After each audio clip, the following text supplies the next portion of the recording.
સુરતના ડિંડોલી વિસ્તારમાં રામ બચ્ચન મોરિયાની હત્યા કરનાર પિતા પુત્રને ઝડપી પાડતી ડિંડોલી પોલીસ 2 દિવસ અગાઉ સુરતના ડિંડોલી વિસ્તારમાં આવેલ નવગામ ત્રિપાઠી હોસ્પિટલ પાસે રામ બચ્ચન મોરિયાની હત્યા કરવામાં આવી હતી, જેમાં હત્યા કરનાર આરોપીઓ કુંદન સુનિલ ચૌધરી અને સુનિલ ચૌધરી પિતા પુત્રને ઝડપી પાડવામાં ડિંડોલી પોલીસને સફળતા મળી છે.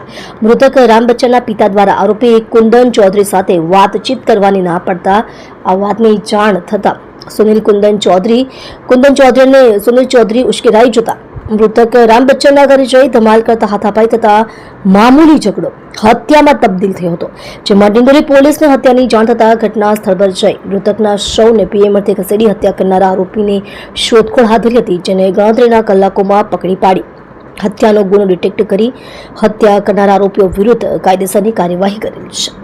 આરોપીની ધરપકડ કરી છે. શું સુરત શહેરના ડિંડોલી પોલીસ સ્ટેશન વિસ્તારમાં ગઈ શનિવારની રાતના એક બનાવ બન્યો હતો.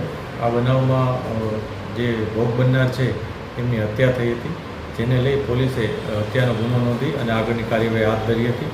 પોલીસે તત્કાલ કાર્યવાહી કરી અને 2 વ્યક્તિઓ, એકનું નામ સુનિલ ચૌધરી અને એકનું નામ કુંદન સુનિલ ચૌધરી, આ બંને બાપ દીકરા છે.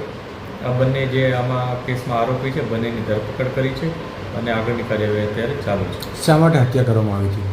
અત્યારે જે પ્રાઇમરી ઇન્ફોર્મેશન પોલીસને મળી છે, જેમાં ઇન્ટ્રોગેશન દરમિયાન એવી માહિતી છે કે જે આમાં મુખ્ય આરોપી છે કુંદન સુનિલ ચૌધરી, એ કુંદનનો મિત્રતા જે ભોગ બનનાર છે રામ બચ્ચન મોરિયા એના નાના દીકરા સાથે હતી અને મિત્રતામાં જ્યારે રામ બચ્ચન મોરિયાએ એમને ના પાડી પોતાના નાના દીકરાને કે તારે આ વ્યક્તિ સાથે કુંદન સાથે વાતચીત નહીં કરવી, એ વ્યવસ્થિત વ્યક્તિ નથી, જે બાબતને લઈ અને એના નાના દીકરાએ કુંદનને જાણ કરી દીધી હતી અને એ બાબતને લઈ અને એનો કુંદન એના સાથે ઝઘડો કરવા આવ્યો હતો અને તે એના નાના દીકરાને પોતાની સાથે લઈ જવા આવ્યો હતો. આ પ્રકારની પ્રાથમિક માહિતી પોલીસને મળી છે અને આ બધી બાબતો વેરીફાઈ અત્યારે કરી રહ્યા છે. કઈ રીતે આખી ઘટનાક્રમ કરવામાં આવ્યું છે હત્યા?